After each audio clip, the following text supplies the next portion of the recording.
So yes, as he said, my name is Jim Cheney, and I created UncoveringPA.com, created it in August of 2013. And since that time, we've worked with nearly 20 different visitors bureaus around the state, hundreds of attractions, hotels, restaurants, and we feature content from roughly 38 of the Pennsylvania 67 counties, though Northeast Pennsylvania is a little bit of a blank slate right now. And what I'm going to be doing today is I'm going to be talking a little bit about how I created Uncovering PA, how I came up with the idea, how I've grown the site, and what you can learn from my experience. And hopefully, now that I'm speaking after lunch, I won't put you to sleep. So anyways, I started Uncovering PA, like I said, in August 2013, but it wasn't the first blog that I started. First blog I started actually was in 2006, when my wife and I traveled to Europe for 6.5 weeks, and it was just sort of, this was in the everybody has Facebook days, back when you had MySpace and Top Friends and everything. And it was just a good way to keep in touch with family and friends. But after that little foray into travel writing, I didn't get back into it for about 5 years. My wife and I moved to South Korea to teach English in 2009. I always forget which year. And 2010. And while we were there, we started traveling a lot around South Korea, went to Japan, went to Taiwan, and my friends really started asking me, hey, what are things that we can do? How do you find the things that you find? Is it worth seeing? And so I realized that maybe it was time that I picked up travel writing again. So I started tripologist.com in October of 2011. We're coming up on our 3-year anniversary here in a few weeks. And that site really focused on travel in Korea for a little while until my wife and I decided to travel around Asia for 6 months. We traveled from Singapore to Istanbul by land, and during that time we really focused on continuing to write about the site and write about things to do. But the problem was, when I was working on the site, I wasn't really thinking about it as a business. The idea was, hey, this is kind of a professional hobby, something that I can do while I'm traveling for 6 months so that employers don't think I was just goofing off in Asia. I can hopefully develop some good, professional skills while I'm doing this. And so, I had this major problem with the site that I wasn't really looking for my niche. Instead, I was just trying to copy what everybody else was doing, trying to learn a little bit about the market, but I wasn't really creating my own way, thinking about what I could bring unique to it, and really just thinking about what everybody else was doing. And I feel like that's a lot of what people do, both businesses and with blogs, is they don't really think about how they can be unique. In many ways, it's like this cartoon here. Your mission with your blog is to pretty much do what your competition is doing, but 6 months later. So you look at blogs that are more established than you, blogs that have been around longer than you, and you copy and emulate what you do. And they do. And in some ways, that's okay. But in other ways, you don't really want to be doing exactly what they're doing, because how are you going to carve out your own niche in the market? Why are people going to read your site instead of a site they've been reading for 2, 3, 5 years? So the easiest way to be successful as a blogger is to try something new with your strategy, which brings us back kind of to Uncovering PA. When I returned to America in September of 2012, I moved to Pennsylvania. Outside of going to college in the state, I'd never lived in Pennsylvania, hadn't really explored too much, and didn't really know what there was to do in the state. And I kind of fell into a rut that a lot of people fall into of, my free time was spent sitting on the couch watching TV, hanging out with friends, but not exploring and, traveling, which had been such an important part of my life up until that point. So I decided I needed to do something different with this, and I tried to write about some of the things I was doing in Pennsylvania on tripologist.com. But no one really cared because the site had been so focused on Asian content that when I started to try and write about it on American content on this site, it wasn't really well received. So I had to figure out, how am I going to overcome this? How am I going to start writing about content in Pennsylvania, start writing about new things that I'm doing, and yet still make it so that people are interested in what I'm reading? So I started looking at some of the different things around the state of Pennsylvania, and I realized there wasn't a blog from Visit PA. Visit PA is the official visitors bureau for the state, and they didn't, and still don't for some reason, have a blog. So they're not having that kind of content.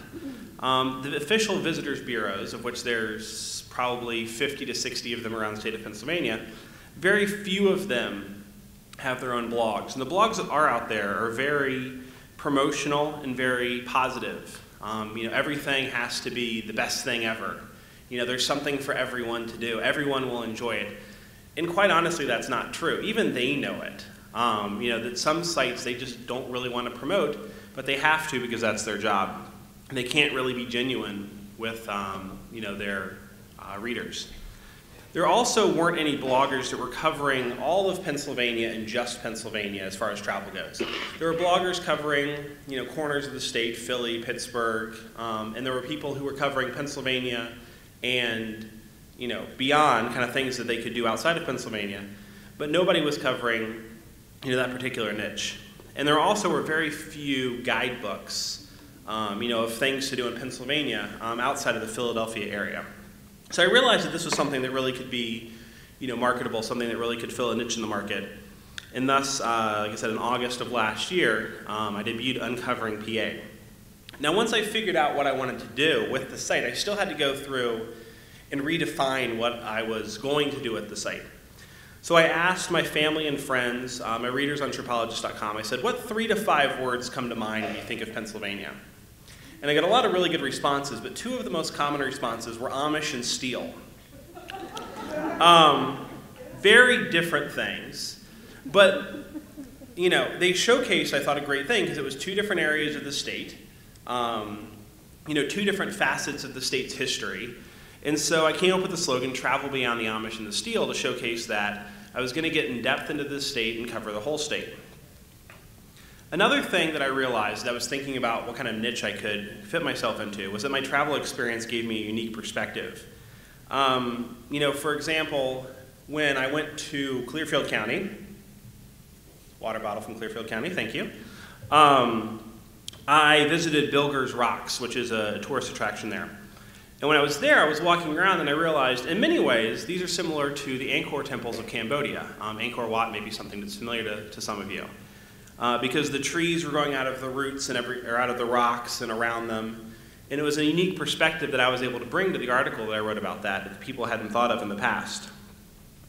Another thing I realized, as I said before, honesty was really important because nobody was being really super honest when the visitors bureaus, they couldn't, like I said, tell you if something was good, something was bad.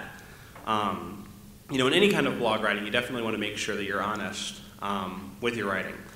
And also visual content was going to be very important. Photos, videos, because if you look at a lot of sites, they're just not really using them too much. So the first thing that you need to think about when you're starting your blog is what's your niche? What helps you stand apart from the other 200 million-ish blogs that are out there on the internet? Yes, 200 million, probably more than that now.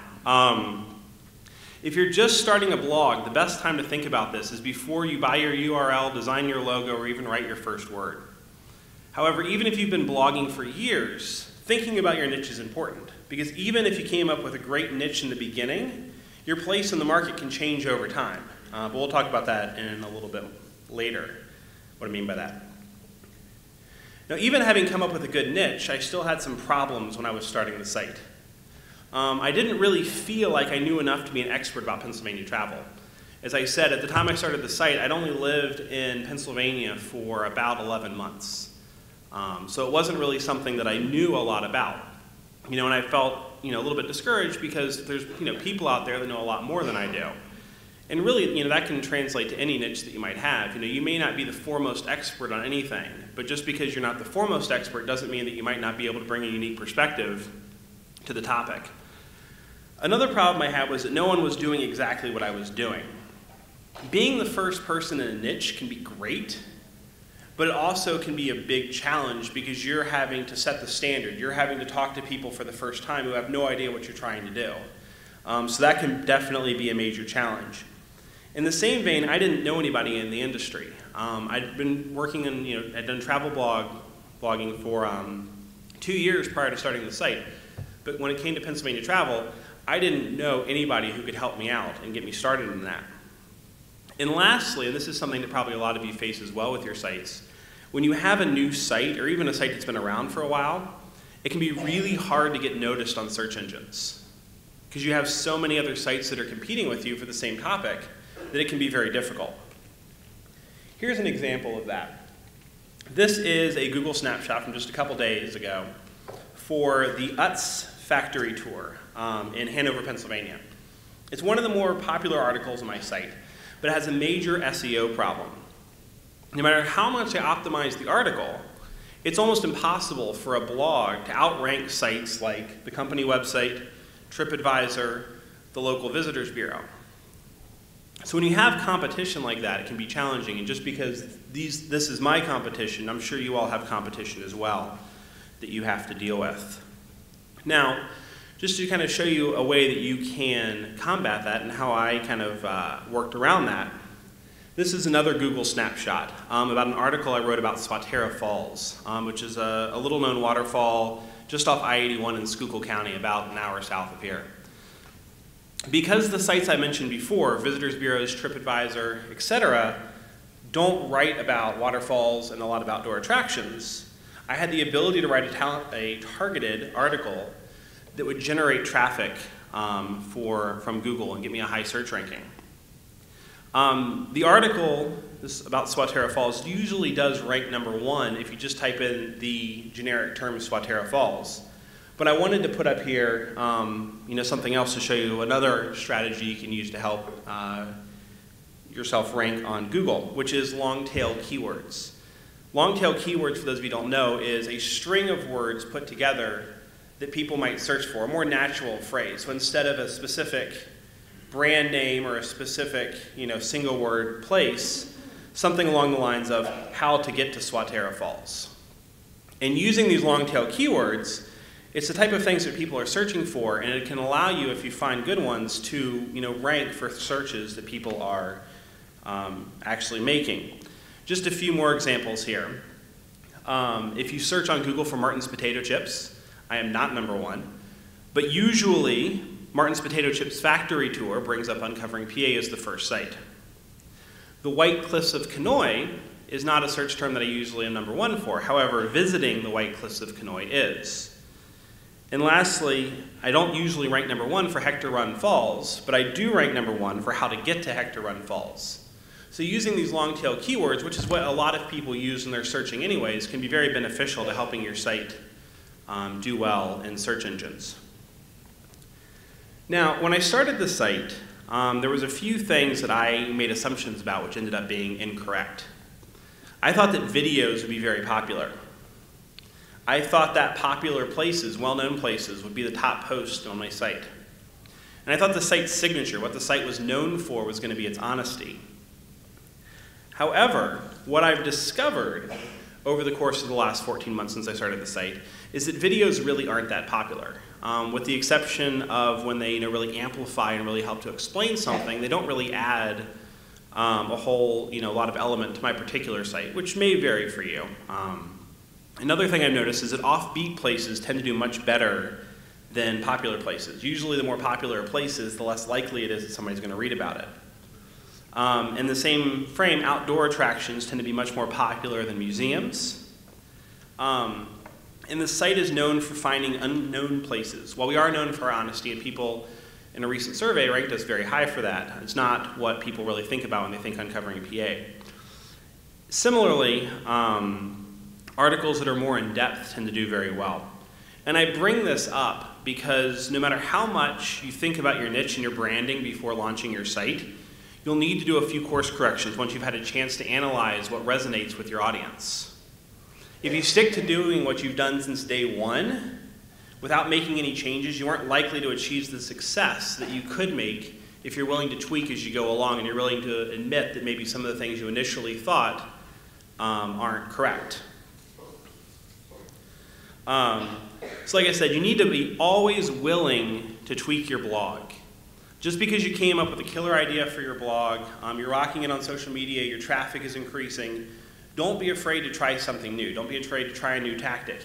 Even if it fails, you learn something for the next time. that you can take and really kind of continue to analyze and figure out what it is that everybody on your site wants.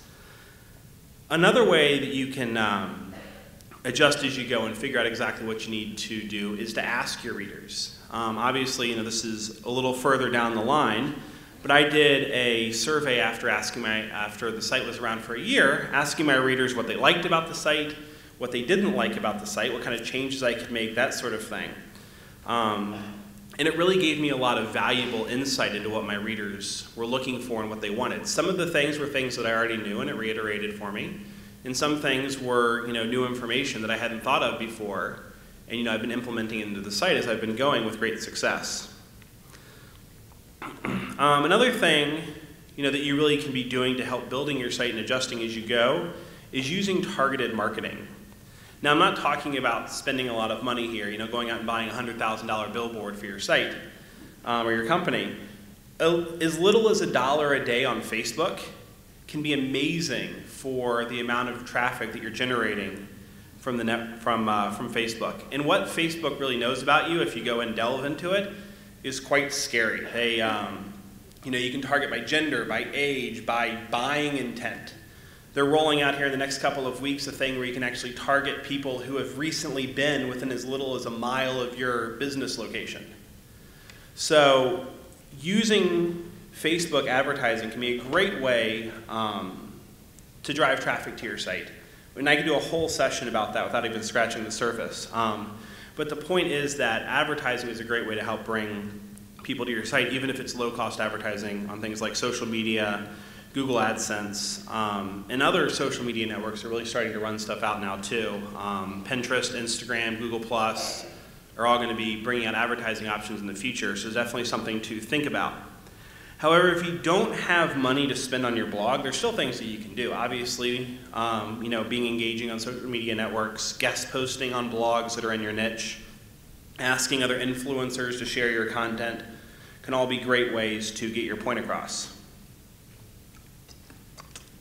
Excuse me, I'm getting over a cold, so I need a little water. Another way that you can adjust as you go and figure out what it is that your audience wants is to use things like Google Analytics, Facebook metrics, and other social media metrics. One way to do this is to analyze what your best and worst performing articles are. Which articles are getting the most reads? Which articles are getting the most user interaction? And equally important, which articles are not getting reads? Which articles are people not interacting with? Because this can really tell you a lot about where your blog is and how your blog is doing and what you can do to make it better. Now, this is a photo of me at Centralia. I would imagine that, being up in this area, that a good number of you are familiar with that site. For those of you who don't know, very short version, it's a town that in the 1960s, the coal seam underneath it caught on fire. Over the last 50 years, the town's been basically abandoned and is now just sort of sitting there in the middle of nowhere.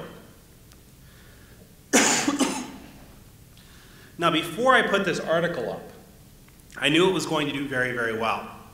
In fact, it's the most read article on my site with twice as much traffic as the second most read article. The reason I knew this is going to do well is because I had analyzed my audience. I looked at what they wanted, what they had responded to in the past, and I knew even before I put it up that this article was going to do extremely well. It's a weird outdoor attraction that many people were curious about.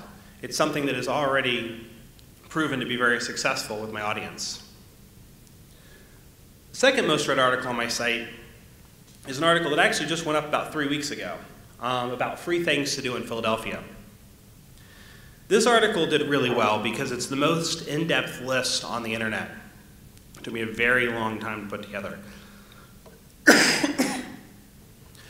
And while this is the first time that I tried an article about this, I knew that it was going to do well because from information I'd gathered in my survey that I had done, I knew people wanted in-depth articles. They wanted odd things to do in familiar places, which this has a lot of really weird things to do in downtown Philly, if you're ever looking for something very strange to do there. The third most read article on my site is about Gravity Hill in Bedford County, which is in the south central part of the state. This article did well because, like Centralia, it's an odd outdoor site. And in this situation, this is an example where you need to be thinking about exactly how you're presenting each article and what you can do differently with the article to really help it do well and resonate with your readers. In this case, I did upload a video, even though they don't tend to usually do very well for me. Because if I tell you that visiting Gravity Hill, your car will appear to roll up the hill, you might find that a little bit odd. But if I can show you on video, it's much more believable, and it definitely resonates with people. So the reason I show you these, like I said, is to show you some of the process that you can go through in analyzing why did these articles do well on my site? What do I know about my readers? And what can I learn from looking at the most popular articles on the site? Now, as I said, equally important is looking at the worst performing articles on your site. This is the Philadelphia History Museum, which is a small museum that covers the history of the people of Philly outside of the historical stuff that everybody comes to see.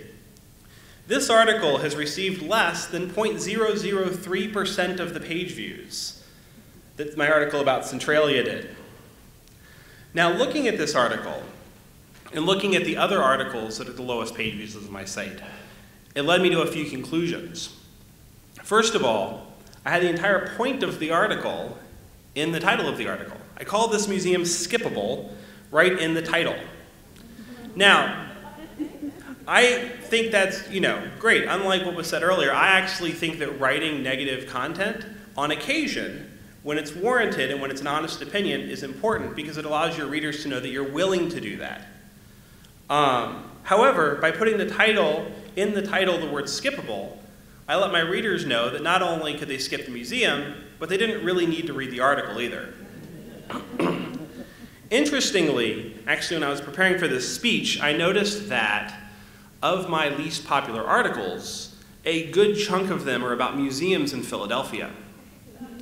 Why this is, I'm still not entirely sure, but it's something that I definitely need to be thinking about. It's a connection that I made between my lowest read articles. And I need to be thinking about what that means for future content that I would put up on the site. Like I said, looking at your best performing articles and your worst performing articles can give you great insight into what your readers want when they come to your site. So, 5 takeaways here before I finish. Treat your blog like a business from day one. That was the problem, like I said, I've had and continue to have with tripologist.com. Even if your blog is a hobby, if you think it's something that you might one day want to get a part-time or a full-time income from, think about it as a business. If your blog is part of your business, make it an integral part of your business, not something that you do just as kind of a side note when you have some free time. Secondly, always be thinking about your niche and your audience. Make sure that you know where you stand in the competitive landscape at all times, because new blogs come out every day. Blogs that people updated for years and years and years disappear. So make sure you know exactly where you stand in the competitive landscape and who is doing what in your niche. Another thing that I haven't had a chance to really talk about too much before now, but make sure you maximize your strengths and overcome your weaknesses. When I first started travel writing, I didn't really know much about SEO, search engine optimization, or website coding. However, over the course of the last 3 years, it's something I've really been working on learning and continue to learn as I go. Another example is I am not a very good editor at all. I'm a great writer, I think at least, my wife thinks. But I get her to edit all of my content because that's something that she's good at and something that I'm not good at. So when you're thinking about your site, make sure you know what are you really good at and what are you not good at.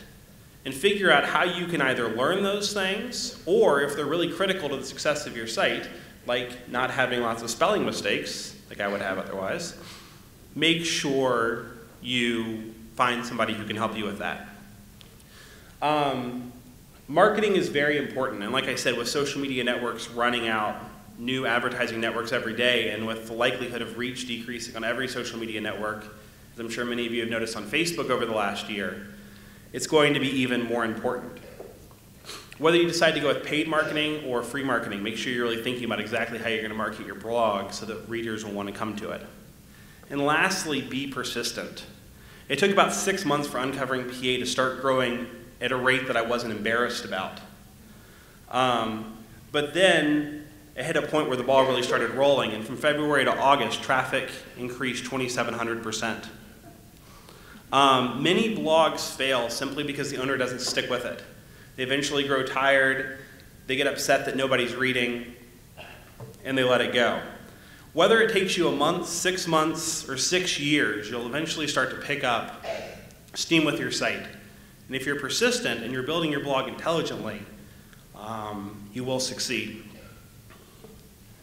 If anyone has any questions, I can probably take a couple now, or Jim at UncoveringPA.com, or Twitter at UncoveringPA. You can ask me those as well. But does anybody have any questions?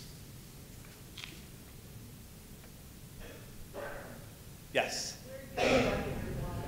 Sorry? Where do you market your blog at? From a standpoint of advertising dollars, 100% on Facebook.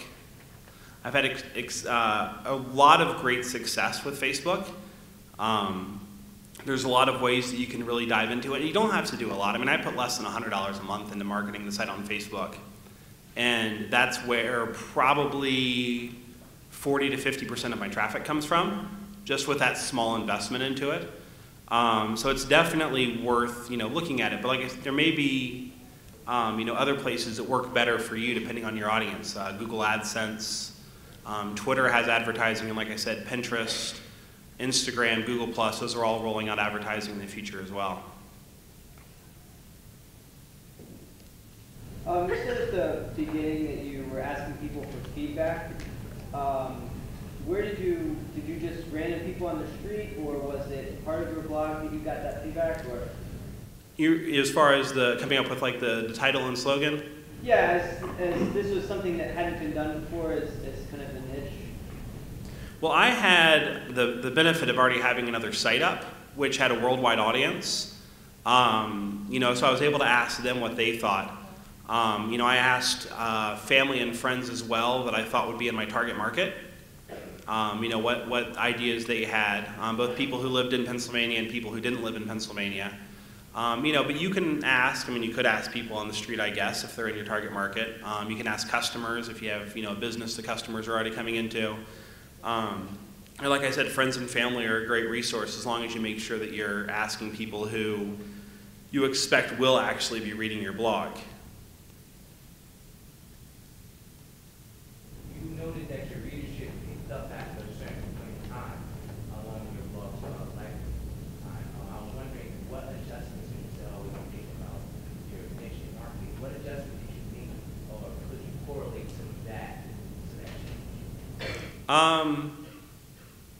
I think it was a couple things. I think first of all, eventually your site's going to start getting more and more readership, and people are going to start telling just more people about your site just naturally. That was about the time though that I started realizing that some outdoor articles would do well, and those are what I really rank well for on Google. And as I showed in the two of my top 3 articles are about kind of odd outdoor attractions. So I kind of figured all of that out at the same time, but I think some of it was, just kind of the ball, starts rolling and eventually it'll roll on its own. Eventually it gets to the hill and starts going down the hill faster and faster. And probably a little bit too that, March, April is when people start to think about travel. I'm sure that helped a little bit as well, so. Any other questions, or we good? Okay. That's it then. All right, well, thank you.